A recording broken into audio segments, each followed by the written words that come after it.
Olá, voltamos. A gente vai continuar agora falando da elaboração de relatórios. Deixa eu compartilhar aqui. Deixa eu colocar no modo de apresentação de tela. Muito bem. Resolvi dividir mais um pouquinho para a gente poder conversar com calma, né? Deixa eu só colocar para cá. Elaboração dos relatórios. A gente vai estar falando nesse momento de uma maneira mais geral sobre os relatórios socioassistenciais, tá bom, pessoal? O que são esses relatórios? Eles são uma ferramenta, né, para a equipe psicossocial, para a equipe técnica, eles são uma ferramenta fundamental para compreender, analisar e registrar informações relevantes sobre a situação de pessoas, de indivíduos, de famílias, de um núcleo familiar. E é um recurso, um excelente recurso para garantir a efetividade de ações. O relatório ele pode indicar a necessidade de outros serviços ou programas sociais. E aí a estrutura do relatório pode variar de acordo com o contexto e a finalidade.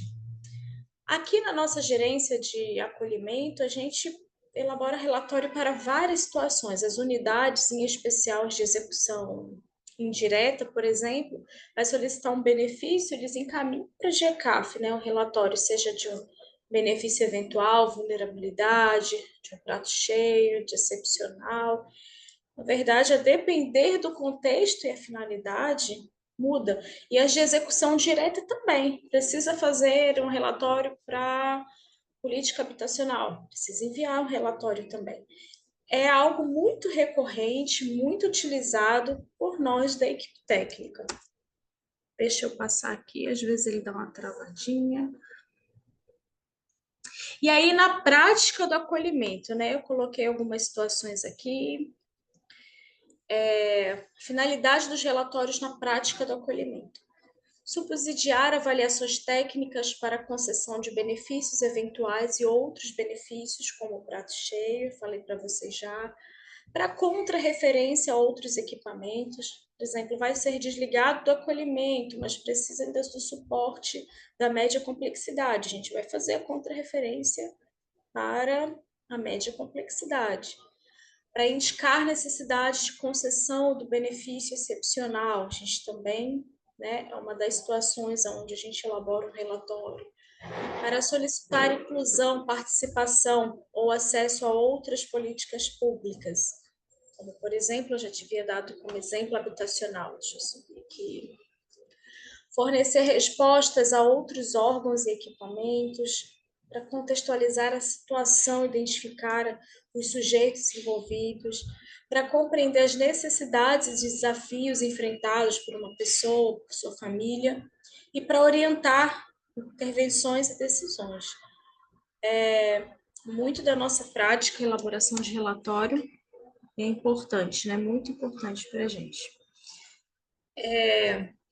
Coloquei aqui como importante, né, que a GECAF, nós temos alguns modelos específicos, como eu falei. Para a CODAB, a gente tem um relatório específico, para vulnerabilidade, prato cheio, para solicitar passagem, né, para algumas situações que a gente tem um relatório específico que a gente vai deixar disponível para vocês, já tem deixado nas gerências, mas se você está chegando agora, é importante saber que tanto a gente vai deixar aqui na plataforma da escola virtual, como também nas unidades já existem alguns desses relatórios, né? E aí esse relatório deve ser o quê? Claro, objetivo, coeso, coerente. A gente presta atenção para que o relatório, né? Então, qual a informação que é relevante para a finalidade que eu preciso? Porque às vezes uma informação que é relevante no relatório para, por exemplo, para a CODAB, ela não é relevante, por exemplo, para solicitar uma passagem. Então, é importante a gente né, entender bem qual é o objetivo do nosso relatório. E aí, aqui algumas dicas também para a gente evitar informação confusa ou redundante. Né? Às vezes existem algumas informações que talvez vá mais atrapalhar do que auxiliar para quem vai estar recebendo aquele relatório. E aqui são algumas dicas, né, pessoal, que eu estou colocando. Não são, tanto que o termo é evite, né? Não é uma obrigatoriedade não ter ou não fazer, mas é que São coisas, são trocas, né? Como esse módulo se propõe a ser ações da prática, se propõe a ser essa conversa, a gente tem colocado algumas coisas do cotidiano que pode auxiliar cada um aqui, né? E aí uma delas é evite chavões, os famosos chavões, as frases de efeito. O que é isso, Daniel? São aquelas expressões que já são desgastadas pelo uso excessivo. A gente só repete, já pega aquele copia e cola. E às vezes são frases que não vai colaborar naquele relatório, né? Eu coloquei certifique-se de incluir todos os aspectos relevantes da situação e o que é de interesse para o local a ser enviado. A gente já conversou um pouco disso, né?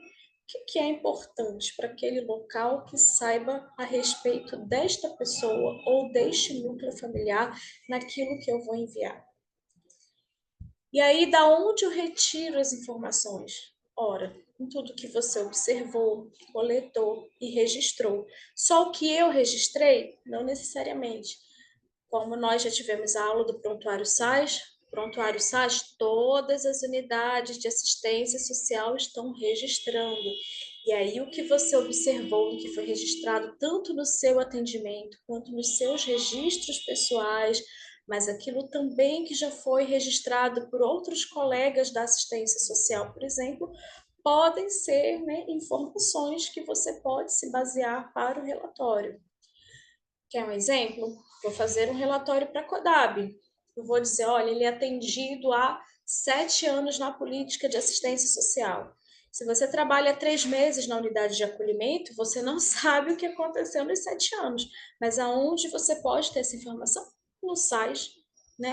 No SAIS, às vezes, olha, a pessoa, quando começou, ela era atendida por um CRAS, ela estava numa moradia, tinha um núcleo familiar, e aí você vai observando que ao longo do tempo, né, aquele vínculo foi se fragilizando até que rompeu e resultou, por exemplo, um acolhimento. Estou citando um exemplo aqui para dizer que você pode sim, né, se basear pelas informações para que você faça um bom relatório. E aí eu acho muito importante também, revise o relatório quanto a erros gramaticais, ortográficos e de formatação. Pessoal, às vezes a gente recebe alguns relatórios com bastante erro gramatical. Eu não sou uma professora de português, eu estou longe disso, eu tenho bastante dificuldade também com a língua portuguesa. Nós estamos numa língua, né? Nossa língua é uma língua difícil, né? O português é difícil, todo mundo está sujeito a cometer erros. Mas, assim, quanto mais a gente vigiar a formalidade, quando você envia um relatório de um órgão para outro órgão, né, ou de uma unidade para uma outra unidade, é importante que você zele pela apresentação desse relatório, né, vamos dizer assim, por uma apresentação pessoal. E esse erro né, fazer aquele rápida revisão sobre erros, né, ortográficos, de formatação, deixa um texto, né, visualmente melhor, né, mais interessante para quem vai receber. Hoje em dia tem muitas ferramentas, né, até de inteligência artificial que fazem essa revisão de relatório. Como eu disse para vocês, eu também não tenho lá essas facilidades, então eu gosto de colocar e pego lá numa inteligência artificial. Hoje tem várias, né, o chat GPT, aquele copilot, tem tantos que falam, olha, está correto a forma de escrita, você sugere, né, alguma coisa, e eles fazem, né? As inteligências artificiais, elas não podem ser o substituto, né, do que você fazer. Você é o dono, mas às vezes uma forma de escrita ele ajuda, né, uma coerência pode ajudar. Mas é isso, aqui é só uma dica mesmo, e claro que com certeza nós temos aqui excelentes escritores, pessoas que escrevem muito bem, e esses têm muito mais a nos ensinar. Mas aqui é mais né, falando de um aspecto geral que serve para cada um de nós. Aqui, conversar com vocês sobre a estrutura básica de um relatório.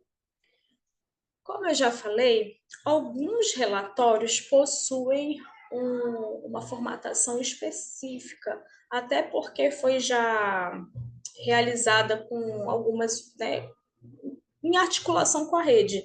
Então, tem uns que tem algum modelo já pronto, já específico, porque a rede, vamos pactuar dessa forma e já pegou um relatório modelo pronto.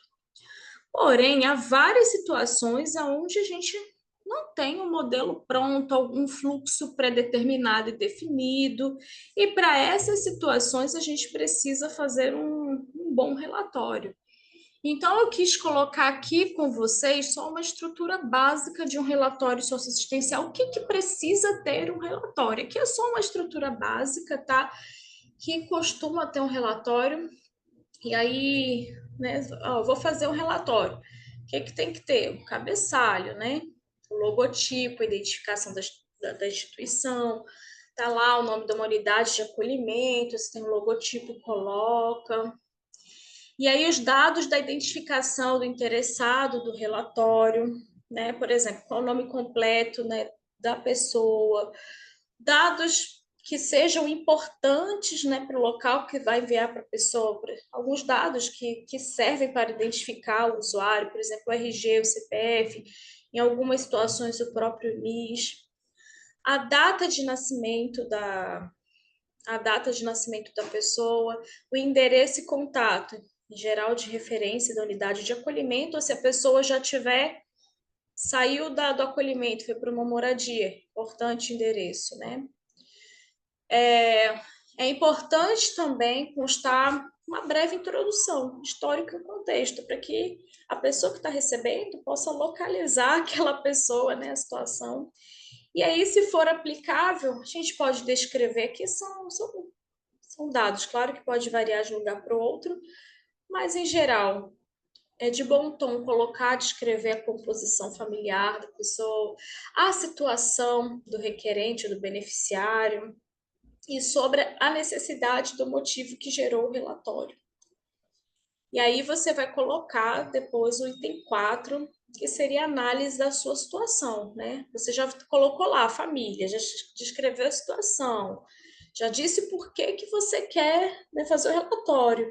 E aí sim você só vai embasar melhor com o seu olhar técnico, né? Quais são os fatores de risco da pessoa, as potencialidades, questões ligadas à renda, condições de saúde, dentre outros. E a gente coloca essas coisas por quê? Porque, olha, se está tudo bem com aquela pessoa, a pessoa não precisa de nada, via de regra, a gente não precisaria fazer um relatório para ela, né? Para uma pessoa que tá tudo ok, não demanda nada. Então, em geral, a gente coloca esses pontos, né, esses apontamentos, porque uma pessoa que vem requerer algo, que necessita de algo, né? Deixa eu mudar aqui. E aí é importante também, já que é você, o seu órgão está enviando para outro órgão, é importante que se mencione quais foram as intervenções que a sua unidade, o seu órgão fez. E aí não necessariamente são as intervenções apenas da unidade de acolhimento. Você pode detalhar as ações que a política de assistência como um todo realizou para aquela pessoa. Se é para, sei lá, para uma defensoria pública, que vai ser o seu relatório.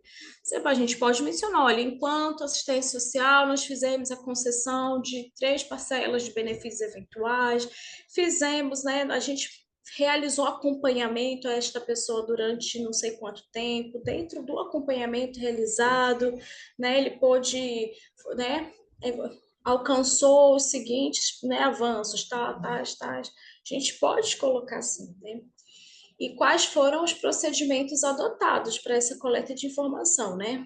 Você pode dizer, olha, em, através do registro do nosso sistema informatizado, ou através do prontuário da unidade, através das entrevistas, né, do acompanhamento técnico realizado, para dizer qual foi o procedimento pelo qual você sabe que aquelas intervenções foram realizadas, né? E também o que pessoalmente, né, a equipe, a unidade de acolhimento fez para aquela pessoa. Por fim, a gente coloca os 6 ali como conclusões e recomendações. É como se fosse o fechamento, né? Tô fazendo lá uma redação, o fechamento. E há várias maneiras de se fazer.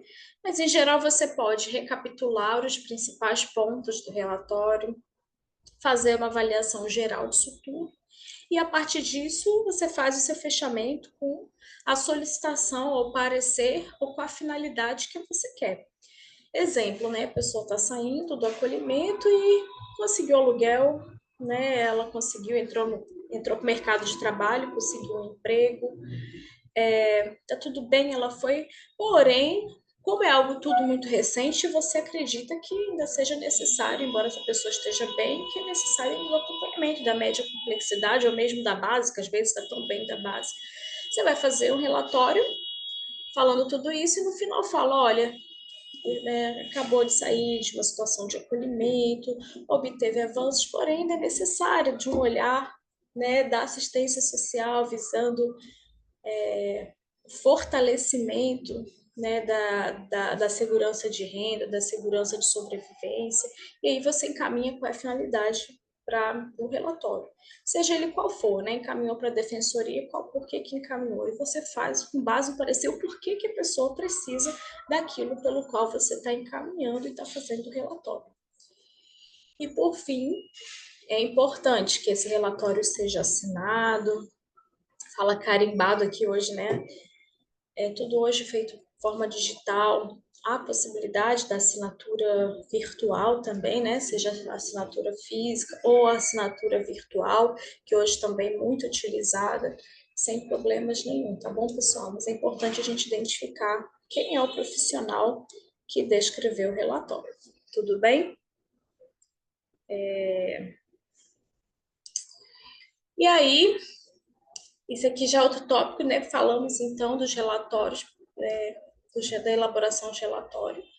Agora, uma outra ação muito importante da equipe técnica é o apoio para acesso aos benefícios. Sejam eles benefícios assistenciais, acesso ao cadastro único, ao Bolsa Família, ao BPC, ou sejam dos benefícios eventuais. Porém, todos esses benefícios a gente vai fazer um outro bloco com uma aula, uma ou duas ainda, né? Eu especifiquei falando desses benefícios, tá certo? E é bastante coisa, então a gente vai fazer agora uma pausa maior e a gente continua falando sobre os benefícios em próximas aulas. Um abraço para vocês, tudo de bom e até mais.